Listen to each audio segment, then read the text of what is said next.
So how old were you when you went in the Air Force? What happened? I was only 17. I was 17, I was supposed to be 18. And you lied? I told lies. They didn't ask my birth certificate, so I got away with it. And what did your mum say? uh, she thought I'd joined the cadets. But really I didn't tell her that I'd joined the Air Force. They weren't very happy because my two older brothers were both in the army. They were called up, of course. But she wasn't very happy when she found out that I'd volunteered and I wasn't old enough to go in the Air Force. And then where did you go then? Up to Blackpool for training? I went up to Blackpool for the first, for 10 days, just to get used to it. And then they posted me to a place near called Morecambe, dead alive hole, near Blackpool, while you were being trained to use a gun and things like that. Then, of course, I'd only been there a few months and I was posted overseas. So you had, in those days, of course, as a single person, you had to do 4 years overseas and 3 years as a married man. As a single man, you had to do 4 years. So I was away for a long time. And where did you go?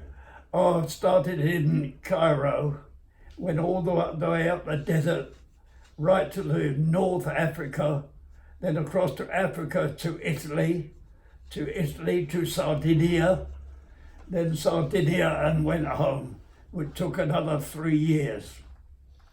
What was your first job when you were in the Air Force? My first job was cleaning the toilets, which I thought was a bit undignified, but they didn't give a damn. So I had to clean the toilets for about 3 months. And then I got a promotion and they made me a leading aircraftman. And then they said, we're looking for volunteers to become rear gunners. I thought, well, that sounds different and you get better pay. So I thought, put my hand up, and next thing I was going to be trained on Wellington bombers. Oh dear. My mum wasn't very happy when she heard that. And did you know what a rear gunner was? Were you No. aware of what you were doing? Well, I knew it was the back of the aircraft. I didn't realise I had a Lewis gun of my own. And there was a twin Lewis gun. But I did training before you got onto the aircraft. So I knew how to use the gun. And what's the All part of growing up. what did the turret look like? Was it tight? Very tiny, very tiny. You had to sit down, you couldn't stand up. You had to sit down with the guns in front of you. Hardly any movement at all. So you couldn't stand up in it. You had to crawl in and crawl out afterwards. What did your pilot used to say to you on missions? Oh, he used to say, wait till this is nothing. Wait till you get into the battle. Mr. Flight Lieutenant Murphy, he was called, Bill Murphy, but of course you never called him Bill. But so Flight Lieutenant Murphy, he was quite a character.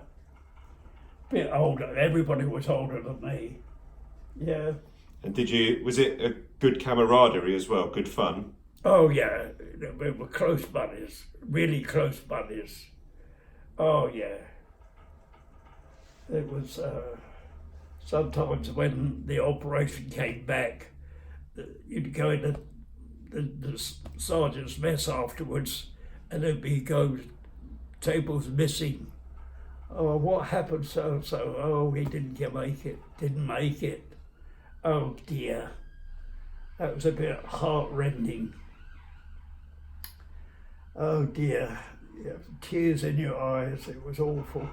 laughing and joking as you queued up to go on the aircraft. Can't believe they didn't come back. And is it true that you used to have to be woken up when you got close? And sometimes, yeah, I could relax. There's one thing I could relax. Some guy said, "Oh, how could you just doze off like that?" I said, "Oh, I'm tired." All the others were wide awake. I was tired. So sleepy. And Murphy used to ask you whose side you were on. Yeah. He said, "You're German side or the British side?" I think the British side did. Oh, he said, "I'm so pleased." Because last night he said, "I wasn't sure whose side you were on." Oh dear. All part of growing up.